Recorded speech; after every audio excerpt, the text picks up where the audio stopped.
Fala galera, aqui quem fala é o professor Antônio, sejam todos bem-vindos a mais uma aula de História. E hoje a gente vai falar um pouco sobre Revolução Industrial. Bom, a Revolução Industrial ela vai mudar profundamente a forma de produção de mercadorias. Isso porque ela vai trazer novos elementos. Que elementos são esses? Você tem primeiramente a utilização de máquinas e também você passa a utilizar, a empregar trabalhadores assalariados. Então essas mudanças vão alterar a forma de produção. Além disso, a Revolução Industrial aconteceu na Inglaterra no século XVIII. E é importante a gente destacar também, ou a gente questionar por que a Revolução Industrial aconteceu na Inglaterra e não em outros países. Bom, aqui eu trouxe 4 elementos para vocês. A concentração de riquezas, a abundância de mão de obra, a disponibilidade de recursos naturais e também a estabilidade política. Bom, a concentração de riquezas. Bom, na Inglaterra, desde o reinado de Henrique VIII, você já tem uma certa conciliação entre os interesses da monarquia e os comerciantes. Com a reforma americana, o Henrique VIII ele tira, apropria das terras da Igreja Católica, que tinha uma grande concentração de terra, e vende elas, ou seja, os comerciantes passam a ter mais terras para utilizar. Além disso, no reinado da sua filha também, Elizabeth I ou Isabel I, você também tem uma conciliação entre os interesses dos comerciantes, da burguesia e também da monarquia. Depois de todo o processo, depois da sua morte, e também com o processo revolucionário, inglês, que começou em 1640 e vai até 1689, e termina com a Revolução Gloriosa, aí você tem definitivamente, você tem a subordinação da monarquia ao o parlamento, ou seja, a partir daquele momento, o rei, os reis, eles passaram a ser subordinados aos interesses dos comerciantes ou ao parlamento, enfim. Além disso, você também tem uma abundância de mão de obra.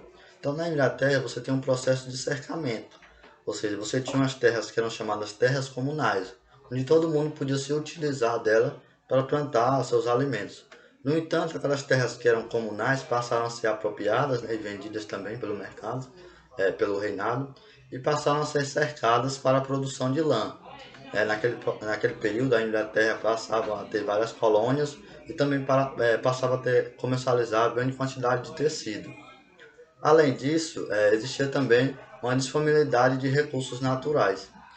A Inglaterra tinha grandes jazidas de minério de ferro, que era fundamental também para a confecção das máquinas. Além disso, como eu falei, existia uma estabilidade política. Isso depois da Revolução Gloriosa de 1689, a Inglaterra ela teve uma estabilidade política, sob o predomínio da burguesia. Então aqui eu trouxe também, para vocês entenderem essa transformação na forma de produção que aconteceu, alguns modelos de produção. Então você tem o modelo de produção artesanal, ou a manufatura e a maquinofatura. Bom, qual é a diferença entre as três? Aqui eu trouxe um exemplo do Adam Smith, que é a base do alfinete. O que era necessário para você produzir um alfinete? Bom, o artesão que ele fosse produzir um alfinete, o artesanato, ele teria que fazer o quê? Primeiramente, endireitar o arame, cortar o arame, afiar uma das pontas do arame, colocar a cabeça, do alfinete em uma das pontas e também dar o polimento, ou seja, ele iria fazer todo esse processo aqui sozinho. Além disso, geralmente eles também eram o que? Eles dominavam, o artesão ele dominava as fases da produção, então ele que estabelecia o tempo de cada fase, ele dominava também seu tempo, administrava o tempo que ele ia trabalhar, o tempo que ele ia descansar, e geralmente ele também era o dono da sua matéria-prima. Então, por exemplo, quem produzia alfinete era o dono do arame, quem produzia botas ou tal era dono do couro, os carpinteiros cortavam suas madeiras. Além disso, eles também geralmente eram donos do seu local de trabalho, a sua oficina onde eles trabalhavam. Eles também eram donos das suas próprias ferramentas, ou seja, eram donos das suas ferramentas, dos locais de trabalho, eles controlavam seu tempo de trabalho, tempo de descanso, ou seja, de certa forma eles tinham uma autonomia. Depois disso, você inicia outra forma de produção, que é a maquinofatura. Bom, a partir da maquinofatura, você passa a dividir a produção em estágios e cada setor passa a ser responsável por um determinado trabalhador. Enquanto, por exemplo, no artesanato, o mesmo artesão ele ia fazer todas essas etapas, Na maquinofatura, cada trabalhador ia ficar responsável por uma dessas etapas. Então geralmente você tinha um trabalhador que ia endireitar o arame, o outro queria cortar, o outro queria afiar, um queria colocar a cabeça, outro queria dar o polimento, alfinete. Ou seja, cada trabalhador ficava responsável por uma determinada fase da produção.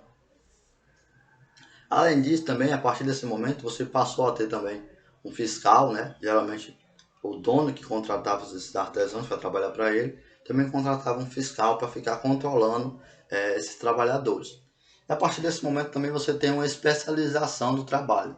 Então, a partir do momento que você tem, por exemplo, um trabalhador responsável somente por afiar arame, então ele vai fazer aquele ali o dia todinho, 16 horas por dia, não sei quantas vezes por mês, então ele vai se especializar naquele trabalho dele.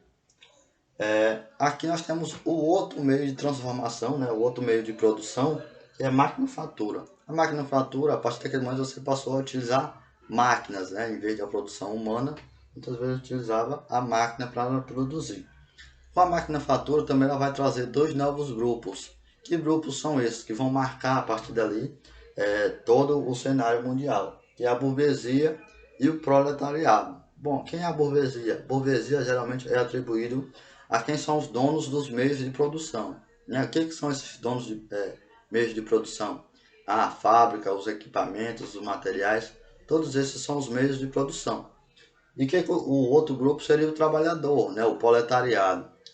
A única coisa que teoricamente ele teria era a sua mão de obra para vender. Então, enquanto a burguesia era dona das fábricas, do local de trabalho, das ferramentas, da matéria-prima, o proletariado, os trabalhadores, eles só teriam o quê? A sua mão de obra para vender. Bom, basicamente nesse vídeo era só isso. E no próximo vídeo a gente vai falar um pouco sobre as revoluções industrial. Porque a revolução industrial ela costuma ser dividida em três fases. A primeira, segunda e terceira revolução industrial. A gente vai falar um pouco dessas fases da revolução industrial e também das transformações. Porque além de transformar a relação do trabalhador, né, a forma de produzir com o tempo e tal, ela também vai mudar a relação do homem com a natureza. Né? A partir do momento que você passa a ter uma maquinofatura, uma indústria, você tem uma série de poluentes e tal que vão alterar também a relação do homem com o meio ambiente.